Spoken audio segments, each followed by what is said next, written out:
rất vui khi được quen. Không, em này là bad girl. Em là bad girl thì mình phải hỏi theo kiểu bad girl. Em có đấy không? Có đâu em? Chồng nào bà ta kiểu con chó này. Anh có muốn đi một với em không? Ôi rồi, khó hiểu. Anh muốn đi một với em à?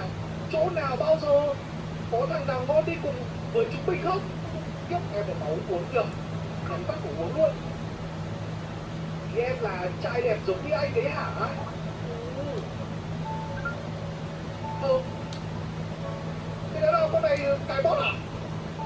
Bot trả lời mẹ rồi. Đâu hiểu nó cái bot à? Em bot trả lời à? Thôi. Mẹ con này nó lắm trai tán quá, nó cày bot trả lời có đâu, tôi không phải chắc cơ anh em ạ. Thằng Lưu là ai?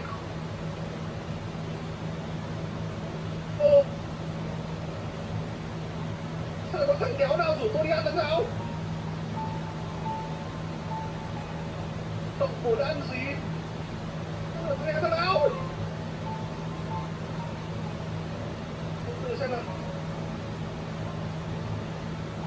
Thằng này là bạn mình. Thằng này là bạn mình thôi anh em ạ. Nó bảo là nó đã nghe về chuyện xảy ra ngày hôm qua. Đây nó muốn xin mình số điện thoại các em anh em ạ. Khổ thanh niên này bạn thân. Khổ.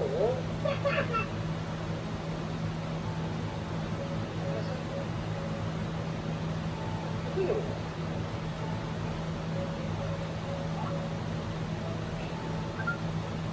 Đó là nó bạn anh ạ. Chắc anh thích. Qua đi. Qua. Ở đây rồi Lý đây rồi. Lý đây rồi anh em ơi. Em này gọi là Linh đi. Linh cho dễ đi. Ly Yushi. Đấy. Em có ở đấy không? Em này không cài bot đâu anh em ạ, chắc chắn luôn. Em biết anh là Dũng mà. Em vừa mới nói chuyện với anh với bạn em. Trời ơi. Được thích mình rồi. Em này là luôn tốt anh em ạ, chuyện mình nhẹ nhàng mà mình không nên quá là một bồ lòi. Thế em nói gì với anh? Không hiểu lắm anh à. Ủa, bao giờ anh mới lại muốn đi xem triển lãm với em? Lúc nào được luôn em. Bất kỳ khi nào mà em rảnh rỗi. Em đang trông đợi ngày đó đây. Thế đéo nào bạn em đang nói chuyện với cả người yêu gì? Nói chuyện sau là sao? Ok em. Ok em. Ôi mẹ nhắn tin. Khổ. Con đã tìm được việc chưa? Vâng, con tìm được việc rồi, ngày mai con sẽ làm việc. Con sẽ làm việc ở chỗ triển lãm. Ôi rồi mẹ nhắn tin này khổ. Mẹ thì quan tâm đến con, kéo hiểu con thì đi nhậu xong rồi ngủ với gái, mất dậy. Con ngủ rồi à? Khổ, đừng thức khuya quá, công việc có khó khăn lắm không con? Hôm qua con vừa ngủ với gái mẹ ơi. Tập trung vào công việc của con đi, tán gái sau con à? Vâng, ok mẹ. Nếu mà con gặp được cô gái coi như là đúng của đời mình thì đừng có phá hoại nó. Đừng có đi uống rượu, chè linh tinh. Đây con hiểu rồi mẹ. Bình thường mà anh em, tôi thật anh em nó sau này vui của đời. Nó về mà thực sự thật. Nó không phải là vừa được em gái để họa sĩ lắm. Ôi mẹ vỗ đủ đến nét mẹ luôn xuống. Mình tự hào chứ. Con trai mình được nhiều gái thích. Mình là thằng bố mình tự hào chứ. Bình thường mà anh em. Xem.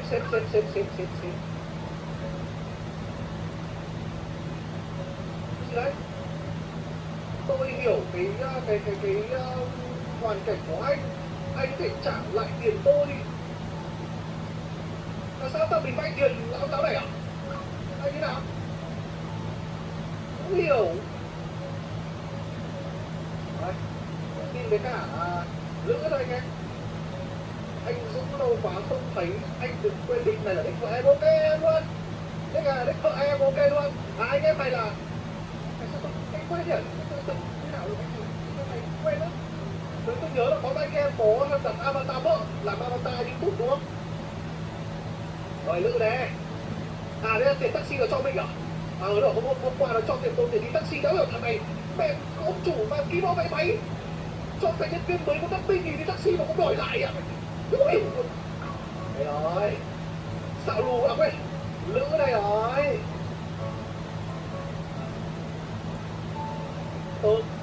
Anh xin lỗi.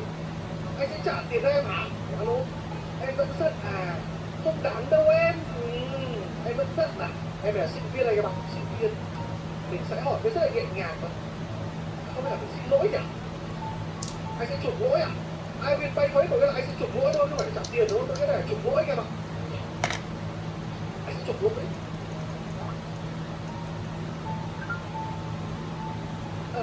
Tôi thể hỏi đó là ai được không?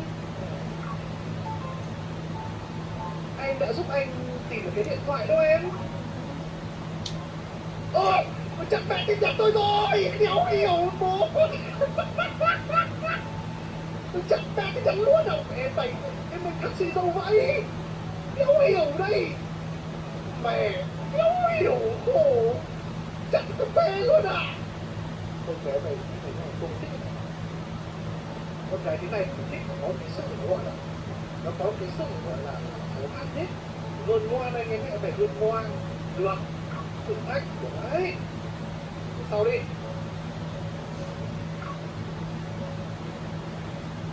Cổ đây là mình nhắn tin cho một người có tên là Du Quynh hỏi xin việc.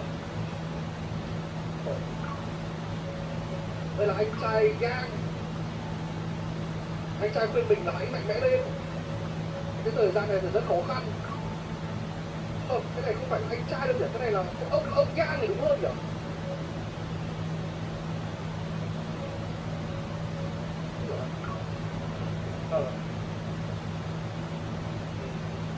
Sớm người dạ bị cái chạy số cực rồi. Phải không? Đừng hành lên. Làm gì ở đây? Đây là thằng bạn thân của mình đấy. Tôi sẽ nói với cậu chuyện này cực kỳ quan trọng. Thì thôi, thằng bạn thân của tôi anh em ạ. Thằng bạn thân.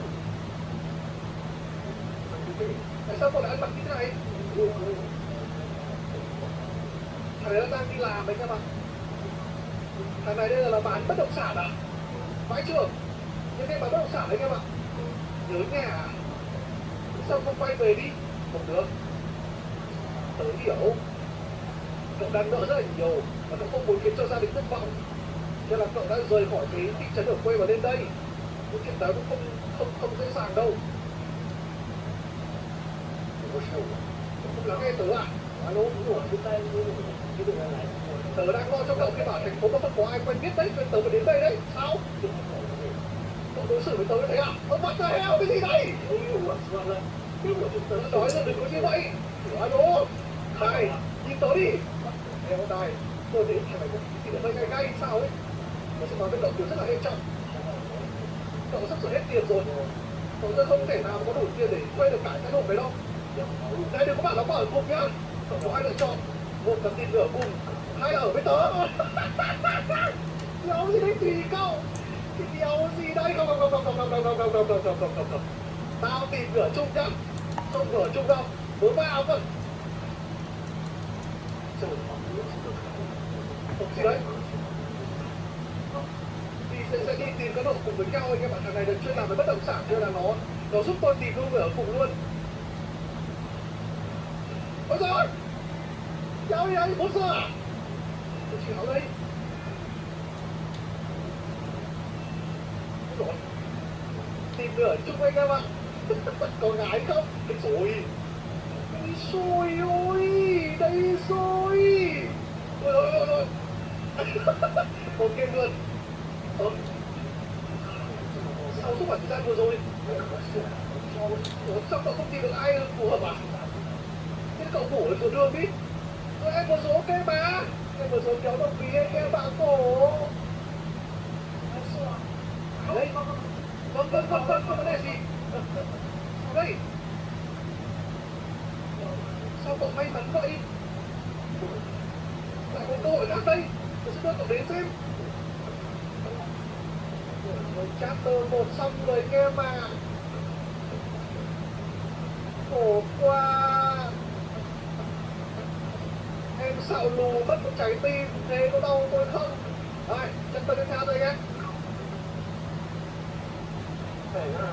Có phải tớ là người bạn giết của cậu xung quanh hay không?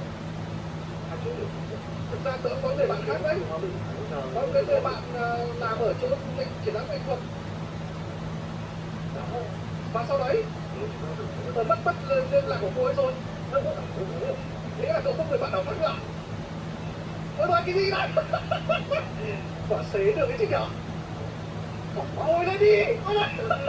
Ngồi lên thế này hả? Khổ! Không lựa chọn nào khác đâu, lên đi! Tớ sẽ tìm cho cậu cái nhà để thuê. Tớ cũng nghèo đâu, tớ sẽ không ngồi cái xe đâu. Đừng có bố mặt nữa, ngồi lên! Khổ quá! Mẹ chồng! Khổ! Thiếu hiểu! Tớ nói ngồi! Tớ đến rồi, bảo đi! Đây, căn hộ đây em ơi, chúng ta sẽ đến thuê một phòng, chị biết là ai đây?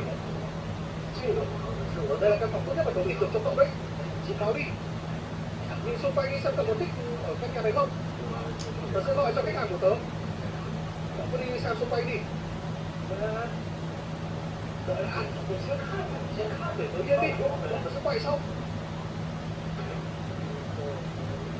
Thật nghèo của sĩ nhỉ? Nó hiểu luôn đấy. Nghèo đâu có tiền của Vinh Phi ngồi mẹ đi xe nữa ngon rồi ta sẽ làm. May mà thằng kia nó còn không biết bọn Vinh Nhật nên có tôi hai thằng nhà Vinh Nhật đi đường rồi luôn. Cái gì đây? Đẹp tặng các bạn. Khăn tấm hồng luôn. Cái gì đây? Tấm hồng luôn nha bạn. Tấm hồng này là gái ở rồi. Đây này có một tấm bản đồ để có số kim ke đây này.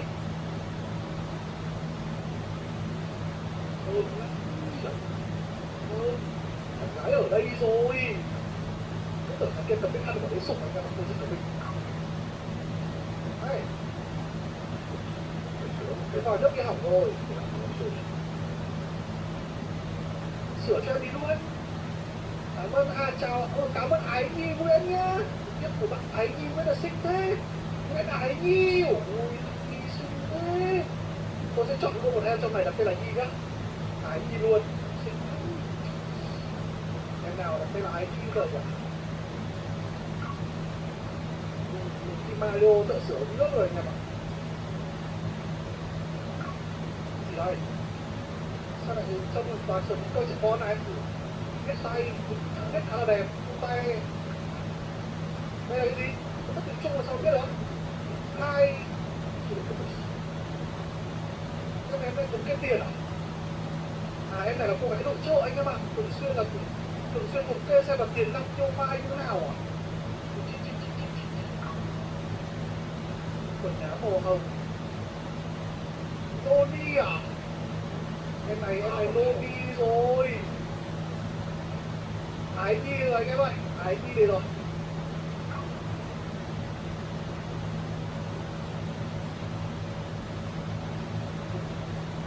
Ghế ghế không cứng. Ghế hơi cứng nên ngồi đã nghèo chớ lại còn chê ghế cứng. Bố sư tiền kéo có lại còn tinh vi ở đây là sướng được 10 lần người bình thường rồi mày ơi. Vạ vật.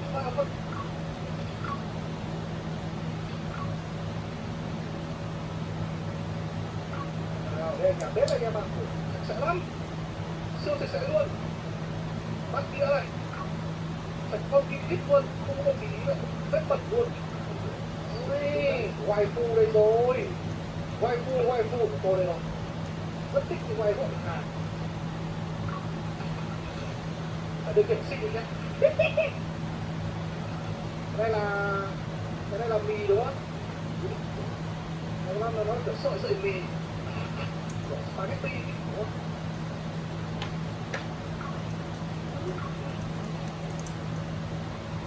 Đó. Nó mì vào rồi mà. Không còn chuyện đâu nhỉ? Hết rồi. Nó làm gì nữa? Không ăn bình nhá. Không biết đâu ta. Không biết đâu kìa. Cái tắm tôi ấy rồi mà.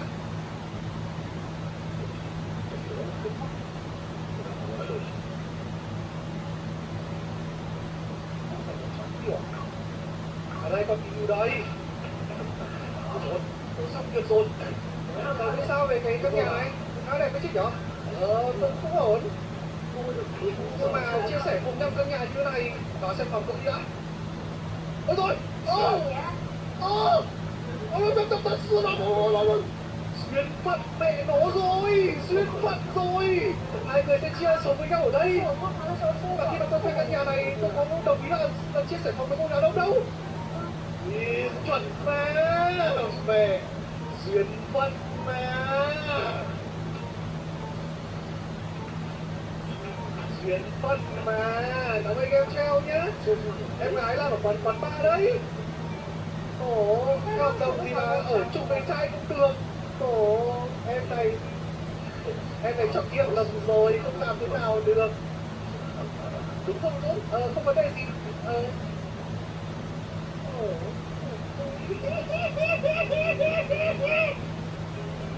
Đây, bây giờ mình sẽ tiếp tục em nữa và chia sẻ cái độ này với mình anh em ạ. Tiếp tục thôi. Trong hợp đồng thì không phải chấp hành hợp đồng thôi. Tôi chết là mình phải để thằng kia đi chứ. Chết rồi, là cãi nhau rồi. Đáng lẽ mình phải đẩy thằng kia đi. Sao nó đi đây là thuyết phục, mình tưởng thuyết phục nhẹ nhàng. Nếu mà cô mà không chấp nhận cô phải trả tiền gọi là tiền phạt đối với lại công ty cho thuê nhà đấy. Cô mà phá hợp đồng là cô phải nộp tiền đấy. Cô dám không? Rồi sao? Làm gì nhau?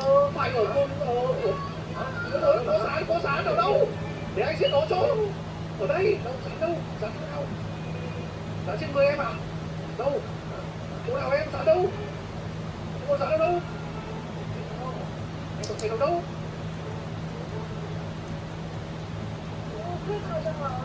Em sợ sán lắm. Em không thể ngủ được nếu có sán trong phòng em. Cứ thể ngủ quay đi văng. Anh sẽ trông em. Thế ngủ có phải tí. Cảm ơn em không ai bình. Hãy mua thật. Nhớ hiểu luôn đi. Anh không đi ngủ à? Anh phải ngủ muộn lắm em. Ghê cực lắm nhỉ. Ôi ơi. Rồi nhìn mình cái trái tim luôn kìa. Ôi, đèn xanh nhiên nhẹ rồi. Buổi sáng dậy em còn đắp chân với tôi kìa. Cảm ơn em. Em không muốn anh bị cảm lạnh. Thì anh gọi cho Lưu. Này Lưu. Có sán trong căn hộ đây này. Gọi cho chủ nhà bảo ông ấy sạch mất đi. Không là tôi bỏ đi khỏi đây tôi không thuê đâu. Kiểu không phải tắt cho em đi để gọi chủ nhà. Ôi sao mặt chị thương thế.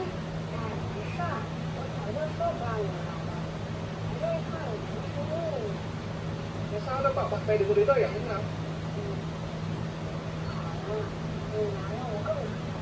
Còn đến người yêu à? Anh đến đây chỉ làm em phiền thôi. Đừng bảo là người yêu nhá. Chết mẹ rồi. Đúng không? Gọi cho ai đây?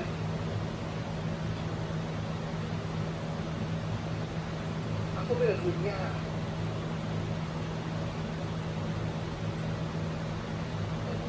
Em mình phải giả vờ để trở thành người nhà của em ấy.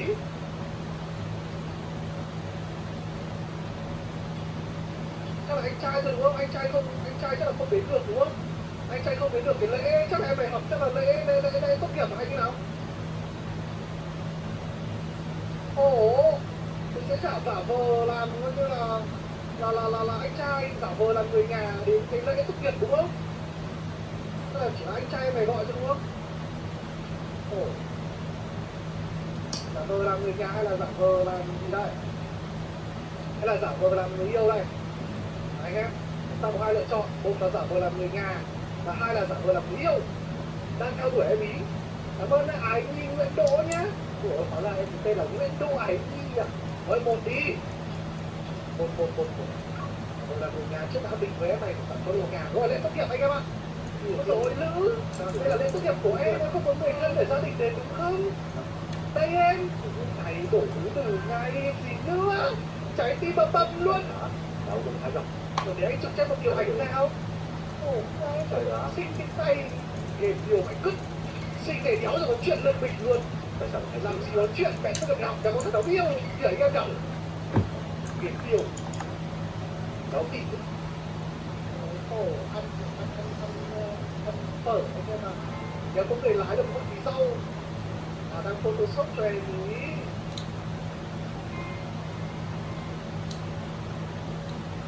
Thật, tỉnh lại đi anh em ạ, đéo giờ mà chuyện ngoài đời luôn. Tỉnh lại, game này là dành cho anh em giống tôi và anh em tôi. Không có gì anh không làm gì. Anh sửa ảnh cho em đẹp thế. Bởi vì em đẹp sẵn rồi, nói được, ảnh hưởng chứ. Anh ngày nào anh cũng ăn tiền này. Anh tiết kiệm tiền cho em mà. Với cả cái này cũng ngon mà em. Không cần phải tiết kiệm tiền gì đâu anh. Sức khỏe là mới là điều quan trọng nhất. Phải sống. Tại sao? Anh nợ rất nhiều người tiền lắm em mà. Anh nghèo lắm, anh đâu có tiền. Ồ, anh cái thứ em muốn làm xong tốt nghiệp là mua được căn nhà trong thành phố này. Em cũng đang cố gắng để tiết kiệm tiền đấy anh. Cái vợ chồng mình cùng cố gắng nhá. Chúng mình cùng đi nhé anh, sẽ mai là người thắng. Mai sẽ đi phỏng vấn xin việc. Lương cũng khá là cao đấy. Cố gắng lên anh Dũng. Đây luôn em.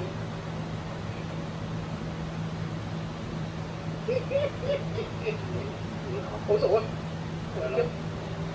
Cái phỏng vấn rồi anh em ạ. Ngồi đi.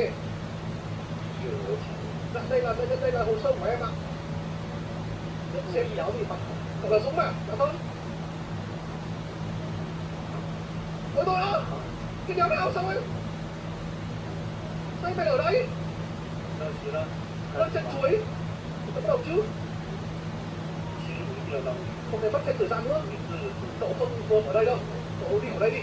Đéo nào. Em phải ra sẽ nhận thôi. Em phải kinh tâm. Cứ tưởng là hơn trăm chú mình dùng hóa ra em này cũng là nhân viên các thứ, cũng là sếp ấy chứ. Đây mình sẽ không tỏ ra bất giận gì các bạn, mình sẽ gọi là tỏ ra nó một cách rất là điềm đạm thôi các bạn. Tôi đến cái buổi phỏng vấn này đến được 10 đến đây nhá anh nhá. Dũng, đó tên cậu đúng không? Cậu chẳng có kinh nghiệm làm việc ở đâu làm khác cả. Thế làm sao mà cậu đủ cái trình độ làm đấy đó? Mất thời gian của tôi thôi. Cái chủ tịch mẹ rồi. Gặp chủ tịch rồi. Dũng ơi, thôi. Cái thằng phỏng vấn anh nó thật là bố láo. Anh đã cố gắng để tồn tại đây. Đã bảo anh đã hết tiền mà, để em đoán xem. Bây giờ anh đang lượng tiền đây.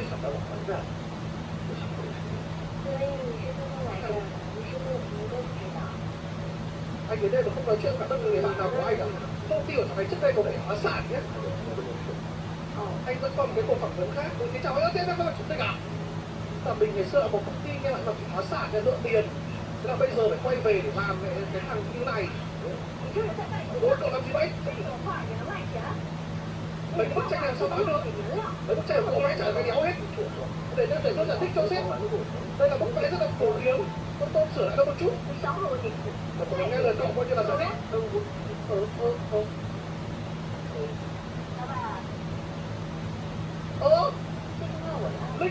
Linh, tôi sẽ mua bức tranh đó. Vậy, tại sao mua tranh cho mình luôn à? Khổ, vẽ tranh để ai mua? Em có ngày em mua luôn à? Anh vẽ đẹp đấy. Anh có tài năng đấy. Anh có muốn thay đổi việc không? Tôi cũng đã phỏng vấn rất nhiều nơi có được công việc này. Thì được công việc khác không dễ đâu. Này, con kiếm đâu luôn kìa. Cảm ơn em. Cảm ơn em đã tìm cho anh công việc này. Để gặp được chiếc đầu anh ơi. Ôi anh được tài năng của anh thôi. Chết sướng vậy. Em phải cuộc đời ngoài đời béo chuyện như này. Có phải anh đang ở chỗ triển lãm nghệ thuật không? Em vừa mới đi du lịch về. Em mà đến gặp anh đây. Của ai vậy? Còn ai nữa vậy? Ai vừa gọi tôi đấy? Nữ. Mới của anh có phải thám thuốc đấy nhỉ? Em đến đây thì em có điều em muốn nói với anh. Cái gì đây? Cô làm gì ở đây? Ông vậy Harem mẹ rồi. Harem mẹ rồi. Anh cần thêm sinh viên à? Không à, không thì được thêm sinh viên thì không có thêm tiền đâu. Em có thể được sinh viên học trò của anh. Em muốn anh vẽ chân giúp em. Đồng ý đi anh.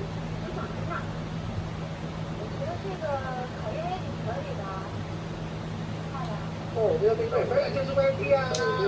Anh sẽ vẽ chân giúp cả ba em luôn. Rồi. Và đây là nó giống như kiểu trường dạy vẽ anh em ạ. Đây là giống kiểu trường dạy vẽ. Thì được em định em đưa đến đây. Bây giờ vẽ đúng là đây mình sẽ vẽ theo phong cách, nó sẽ có 3 phong cách anh em ạ. Một là phong cách chân thực, hai là phong cách chiếu tượng, và ba là phong cách gọi là anime. Thì tôi tưởng tượng ở đây ấy, là như này này. Cái phong cách thực tế thì sẽ là em này này, sẽ lấy làm được em này này. Đó, phong cách chiếu tượng thì sẽ là cái gu của em Linh. Phong cách mà diễn chương anime thì là sẽ là phong cách của em nữ. Đấy, đây là tùy chúng ta chọn các em thôi. Muốn các em nào muốn theo là làm theo. Nhưng mà không thấy nghe là em này không thích lắm. Nhưng mà bây giờ tôi đang đắn đo cho em này quá. Em nữ thì xinh xắn, quay cô nhẹ nhàng. Em Linh thì lại rất là yêu mình. Nhìn là biết là ánh mắt của anh em được. Ánh mắt con gái mà được mình biết là yêu mình nhé. Có nhiều lúc thì nó rất là kiểu tùy minh ấy. Tùy minh nhẹ nhàng. Có tiền đấy. Đời mình sinh ra mà nghèo thì nó không phải là lỗi của mình, nhưng mà lấy vợ nghèo là lỗi của mình rồi. Rõ quá nhưng mà trời ơi đây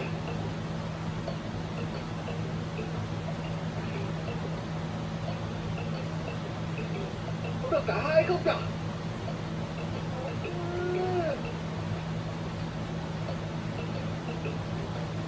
Nhưng mà tôi nghĩ là mình nên có cái sự chặt hơn anh em ạ.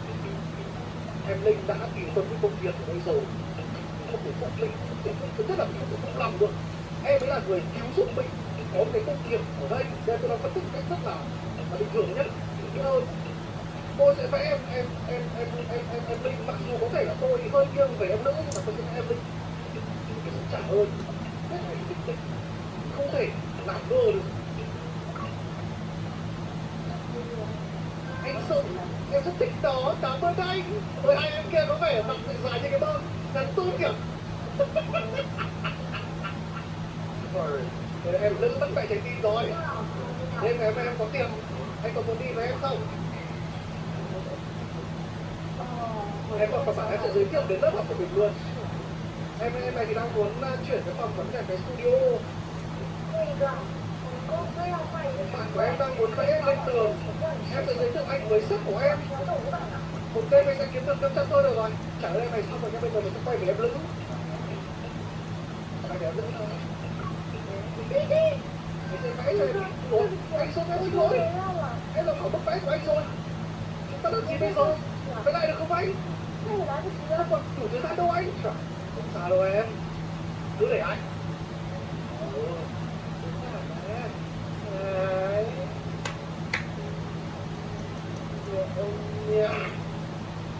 Ba nào, ba đi nào.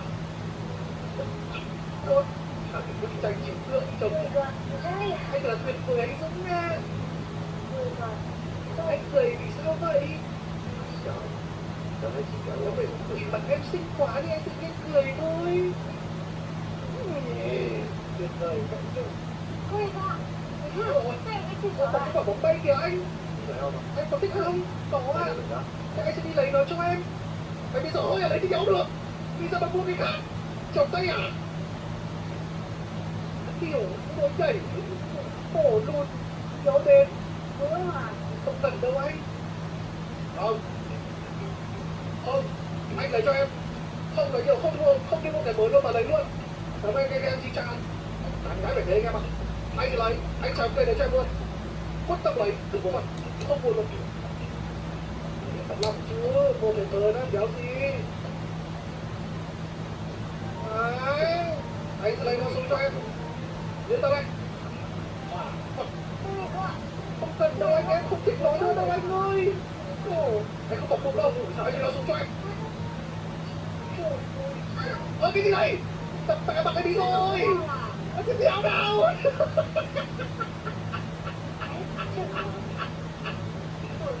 Yêu yêu đi cái mẹ ngu thật gì. Hôm nay là ngày mình nhận lương anh em ạ. Đây là một cảm ơn cả ba người cho nên là em luôn và cả em nữa. Làm sao? Muốn khao cả ba em à? Ủa, anh sẽ khao ba em một bữa ăn. Làm gì đấy? Ba em mà ăn một cái bánh đây hả? Anh ở đây đừng bánh. Mẹ con game phải không? Con game nó ác vậy cứt anh em ạ. Thề. Vãi trưởng game ác, vãi trưởng luôn à. Nó bắt tôi phải chọn một trong ba em trong cái thằng này. Mày có thể mua 3 miếng bánh mà mày. Sao mày bận vậy? Bận vãi cứt à. Thề. Hiểu luôn, mày đó phải là Dung mẹ. Nếu mà là Dung nhá.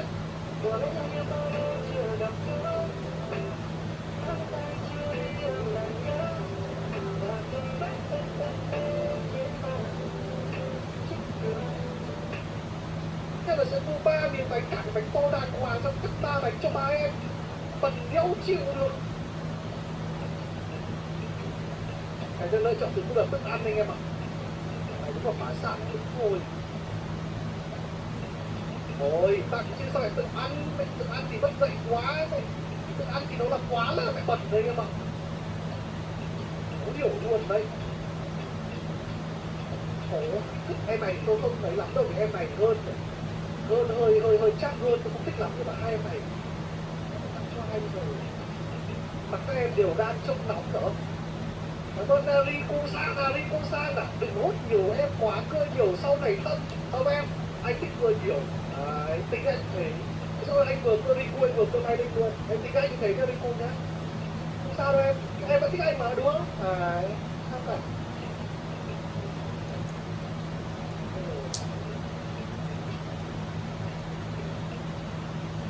Làm mẹ. Thực sự là tôi không thể nào tôi có thể đưa cho một em trong đám này được anh em ạ. Tôi tự ăn luôn.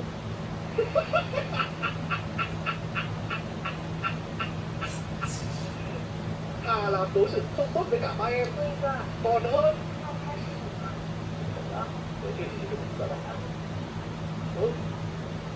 Nói sao mình mua cả cái mà. Không thấy không? Nói sao tôi mua cả cái à? Thì theo đâu? Thế à? Tôi có cái gì để ra đấy?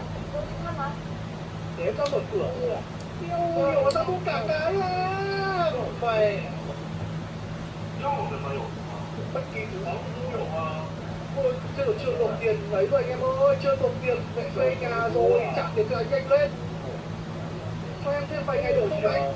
Không trả tiền là cút. Ôi khổ em rồi hết tiền cho anh ơi. Thế mà vẫn còn ở đây để mà khảo hành cho mấy em à? Không anh ơi. Khổ em có thể sống ở đâu được bây giờ? Nhà em thì sao vậy? Cả em này cùng nhà em. Vậy tối nào em cũng có tiệm ở nhà và có đông người lắm nên là phải có thêm anh không sao. Em thì có một cái căn phòng ngủ cho mỗi người ngủ, anh sẽ có đấy ngủ. Anh có thể phải ở đây luôn, tôi kiếp đây thì ôi điều gì đây, trời ơi em kia nhắn tin luôn à. Ôi, em sẽ trả tiền nợ cho anh luôn. Ôi vãi à. Ôi em lương em phải em trả tiền thuê nhà cho mình luôn à. Ôi em này vừa mới ra trường đã dùng iPhone Pro bác à. Cái này thì giàu lắm đấy em ơi. Mình sẽ thể hiện của một đàn ông. Một thằng đàn ông không sợ cho phụ nữ, mình sẽ quỳ gối xin thằng này. Em xin anh ơi. Ồ, cho em một lần nữa được không anh, tay anh mệt thế. Em sẽ cho anh mọi thứ ạ. Thật là xấu hổ cho ba cái đầu mất tim vậy. Ôi ôi cô. Mình thể hiện tình đàn ông mà. Đành vậy này là đặt vào đất nào khác. Tận cùng lắm là Moscow dạng hoa chứ đéo gì. Thôi nó tục ở với cả. Nó tục ở với cả. Ở với cả. Tôi sẽ có nhìn mặt của Linh tôi. Trái tim tôi sẽ tất cả ngày nó chuyển từ bữa sang Linh. Em này gọi là Riku đi nhá. Tôi chuyển dần.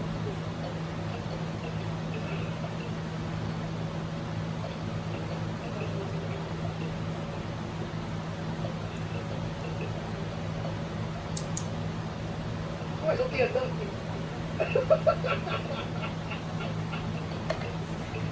Không, tôi vẫn thích lớn với anh này. Quay phu. Hai em buồn. Anh sẽ ở kết với em. Tháng sau anh sẽ trả lương cho em. Em yên tâm đi. Anh hứa. Tôi sẽ trả tiền cho anh được không? Tôi trả tiền cho cậu ấy à? Cô vừa nói là không còn tiền nữa cơ mà. Tôi có thể lo được. Ồ, em đi bắn coi như là em đi bắn tiền luôn à. Tôi không tin được. Em có việc phải làm, em đi đây. Cổ em này hết mẹ tiền rồi à. Cổ thành thiện vì mình. Đây đúng là người con cái của tôi. Tôi ăn đạm bạc thế. Em vừa mới nấu lại nó. Không lại thức ăn. Ăn đi anh. Anh biết tay. Tưởng giúp cho mình. Cho thả hồn. Cảm ơn em nữ. Em phải trả tiền nợ cho anh. Bây giờ em có hết tiền rồi. Sao đâu anh? Em phải trả tiền em cho anh có.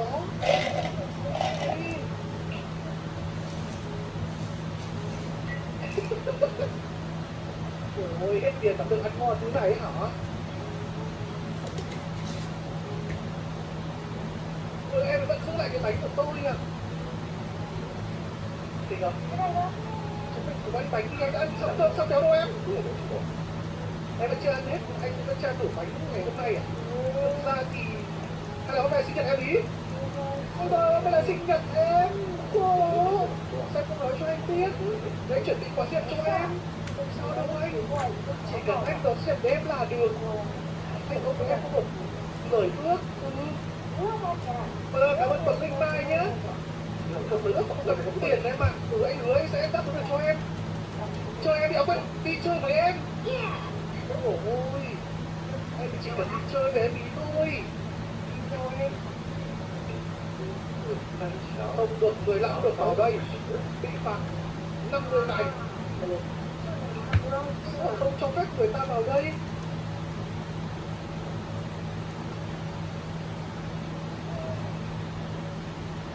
Hỏi xem là tại sao mới lại muốn đưa tôi đến công viên làm gì? Bình tĩnh đã anh em ạ, đừng có chọn ngu. Khi điện là chất đứa quả bóng bay là tôi nhận ra rồi. Nơi này có gì đặc biệt với em? Tại sao chúng ta tới đây? Rất nhiều netizen nói rằng gì đấy? Ở đây có thể nhìn thấy sao băng rơi hả? Vãi cả trường. Chúng ta trèo qua đi. Thôi anh. Lần sau chúng ta tới đi. Đi. Hiểu. Anh chỉ hỏi lý do vì sao thôi mà. Hiểu đấy. Giận là em, tôi đã chọn điều đâu. Lần sau mình sẽ tới nơi khác để xem sao băng rơi. Em muốn có cái lời ước vào ngày xem của em xem sao băng rơi. Ước của em là gì? Không gì đặc biệt đâu anh. Em đi ngủ đây để em lừa anh tất cả. Mẹ, lúc nãy mình cố gắng khi em đi lấy quả bóng bay thì có mẹ nó trừ tim tôi. Bây giờ tôi lại thận trọng hơn thì có lại mẹ gọi trừ tim tôi tiếp. Mấy em toán nhá. Anh làm gì vậy Dũng? Anh muốn tặng em một vẽ này cũng là một bức coi như là một quà. Đấy, trời ơi. Em không được xem sao băng rơi thật thì em có thể anh vẽ cho.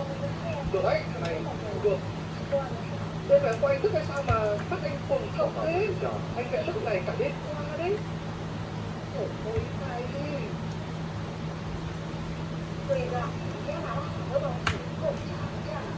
Mày mua đồ về tiếp sao mua lắm đồ ăn cho em.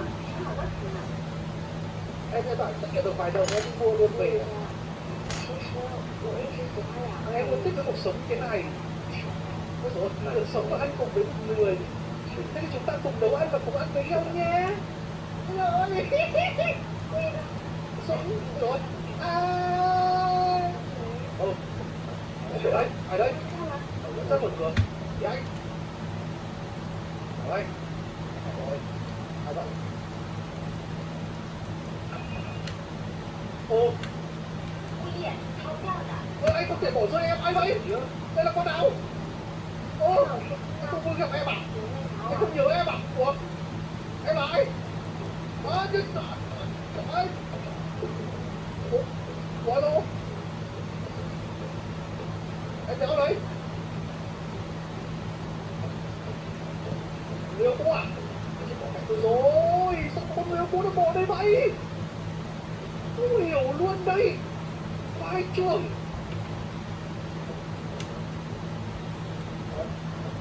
Rồi sao? Không được à? Tôi phải quay lại chơi lại để có thể đến được cái mục tiêu này nghe bạn, nó mới cho tôi trên cấp độ 3. Tôi hiểu luôn đây. Mình chưa đủ cái này nó cho mình trên cấp độ tiếp theo. Anh cả lên.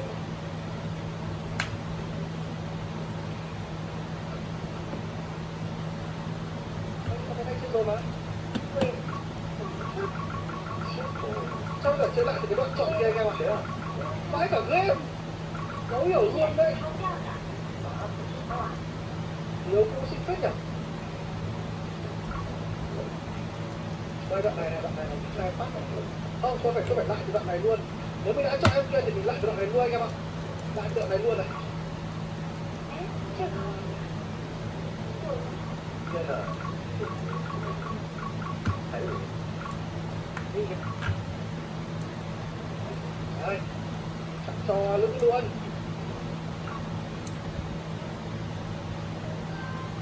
Sởi tiêu chắc là ngon lắm nhỉ anh nhỉ. Bánh này mà tốt nhỉ? Mọi người sẽ đều có bánh mà các em. Nghe thì buồn.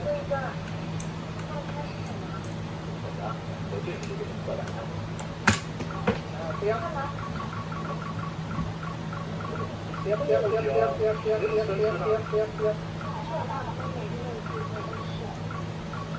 Ai biết được có hai em được hay không? Mà chắc game này nó không cho hai em rồi em ạ. Đây, xe đưa về em này luôn. Chết vụ mà. Rồi,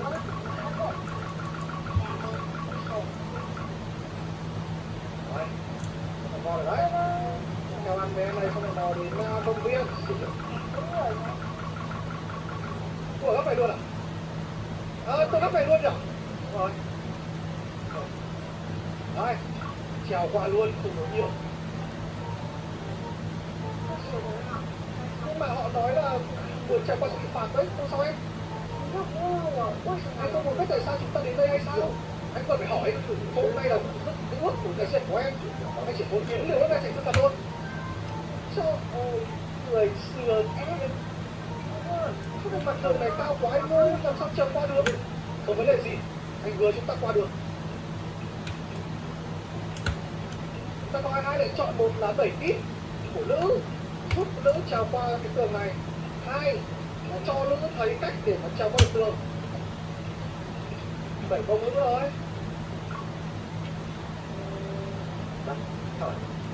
Bước lên coi như là đầu gối của anh có chắc không? Anh chắc mà.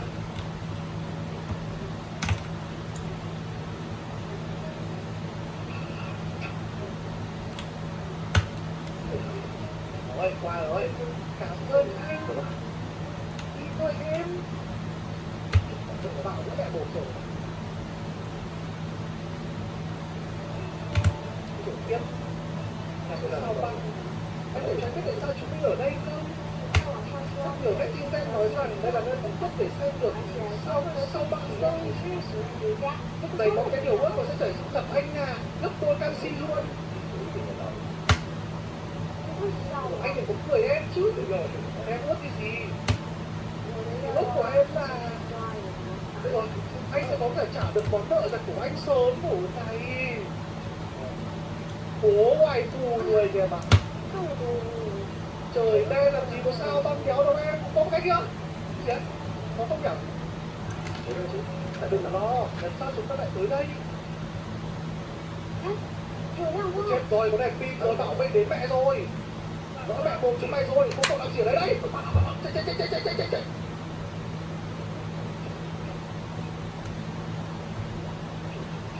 Ồ, chúng mày làm gì đấy anh Dũng?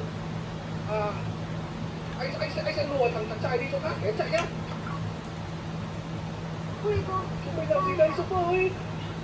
Ổn không em? Đấy, thấy không? Mang thân mình ra để chọc anh tôi à? Để bắt tôi là ai ông kia? Trông em vội kìa. Rồi, dừng lại. Chạy nhanh thế. Ủa, chạy kìa. Trông kìa. Đây, cái đấy. Ôi, quả đừng nói em. Ông ta không thể phạm được chúng ta đâu. Yên tâm nhé. Định vào đồn rồi. Ồ, anh này chạy bền, thở hồng hộc của anh này vẫn ứng lên marathon à? Mẹ bảo sao? Bảo em cứt. Để cháu giải thích chú ơi. Em giải thích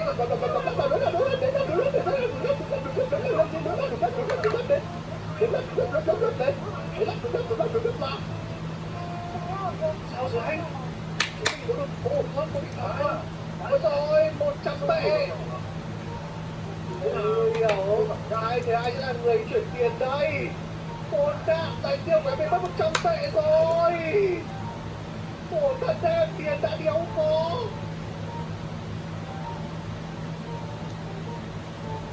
Sao nó thủ tao không phục ở đấy. Còn với trận sau không? Vỡ ăn no à. Khổ thân em. Cảm ơn Lan Chi Nguyễn nhá. Cảm ơn thay mặt cháu không? Cảm ơn nhá. Đúng rồi. Về đến khoản tiền đấy, anh sẽ trả lại cho em khi nào mà anh được trả lương. Khổ cơ anh. Khổ, em chỉ biết em không có tưởng ở đấy thôi. Quay chuyện này đi, em đi ngủ đây. Thật dục à. Là thằng đàn ông đéo hiểu sao này. Có 100 tệ mà đéo trả cho em. Chịu. Ô dụng, phải bắt lại đi em. Sao vậy anh? Đừng nhắm mắt lại đi theo anh. Sao? Sang giường anh à? nó đâu chứ hả? Anh đi đâu đây? Đi theo anh.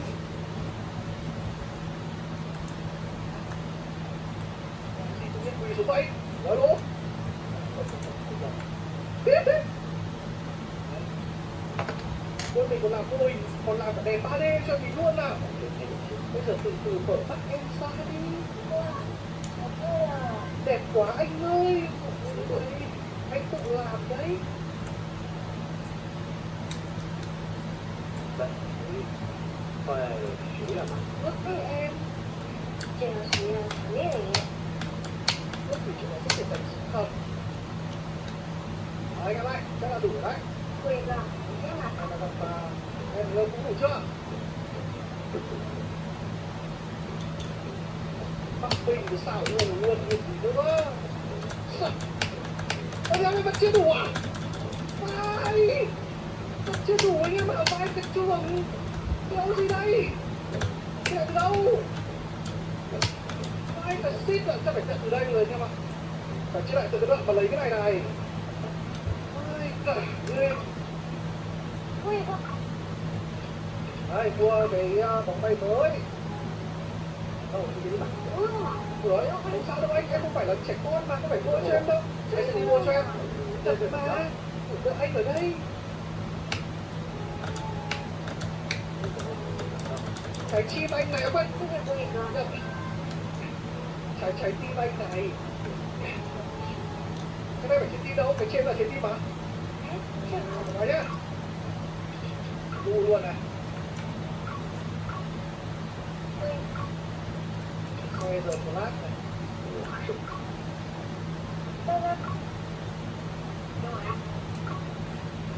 Berlin over này. Đẩy anh lên này. Sao băng này. Đùa thằng cha Teddy này.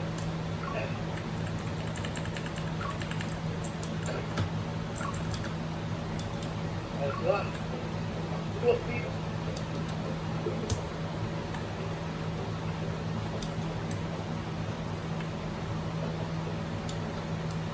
Rồi, đủ rồi. Cái chapter thôi các bạn. Ok rồi.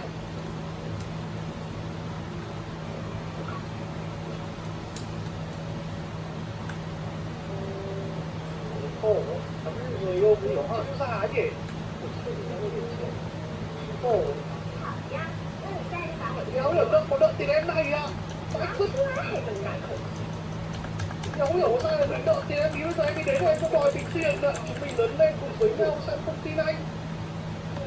Anh đã nói rằng anh tới thành phố này để kiếm được tiền để trả nợ người khác, anh vẫn chưa kiếm được tiền ạ. Anh đang còn kiếm tiền đây. Ồ, anh đã kiếm được tí tiền đâu đâu. Ký vào cái hợp đồng này đi, ký gì đấy? Ủa, ký gì vậy? Sao em không mua sổ đây? Từ bây giờ em sẽ lấy thư ký của anh. Ủa? À không, mình thành thư ký của em này chứ. Mình sẽ thành thư ký của em này, em bảo gì không phải nghe à? Bắt tay đâu, em còn dùng chuông à? Bây giờ em dùng chuông phải đến ngay à?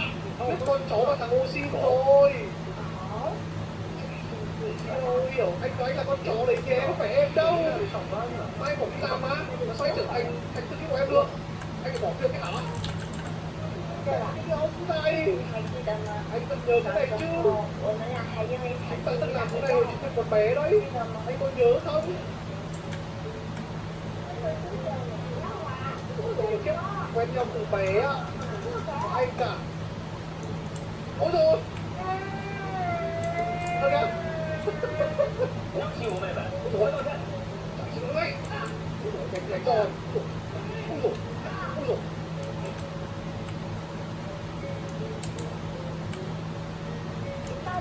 Anh có nhớ chuyện đó không? Anh nhớ.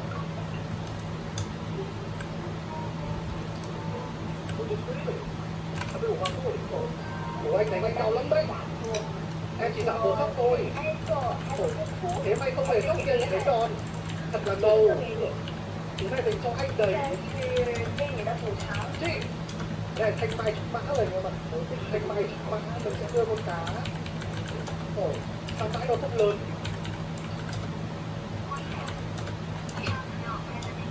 Ồ, em Linh gọi cho tôi. Bảo là bức tranh mình tặng em ý là rất là đẹp. Dạo này mình thế nào? Anh vẫn ổn. Ủa, mình vẫn yêu tôi.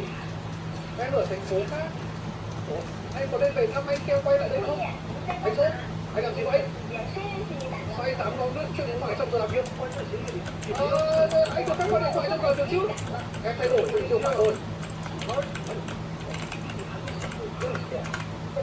Bây giờ anh làm gì? Đánh em à? Trời ơi, em này bố của trẻ con luôn à. Nhanh, sao em đánh tới tức giận như vậy? Anh thực sự tức giận rồi đấy à? Em này tên là gì anh em? Em này tên là gì? Tôi tên tiếng Việt em này chỉ ra là gì? Em phải làm gì đấy? Bớt giận đây. Anh cứ đánh em đi. Sao em phải làm như vậy cơ chứ?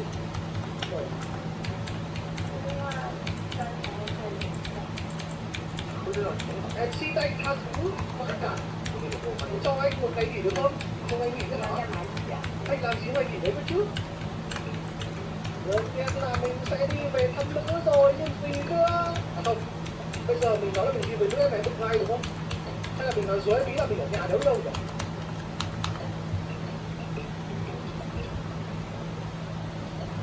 Tôi rất sợ đầu tiên này, tôi nói dối xong là nó lại trở thành ở nhà thật, nó đi đâu?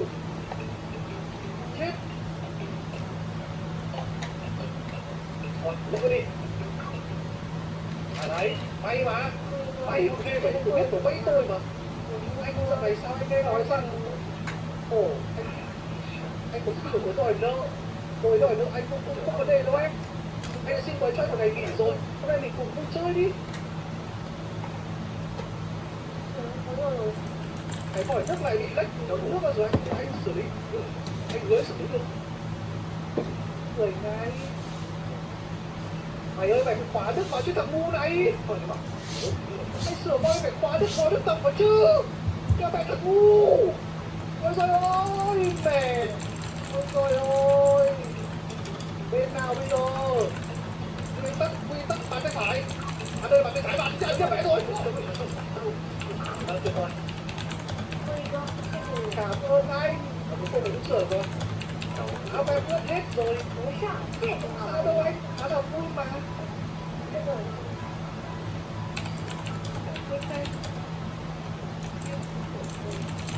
Lại ra đây làm sao băng à? Đây là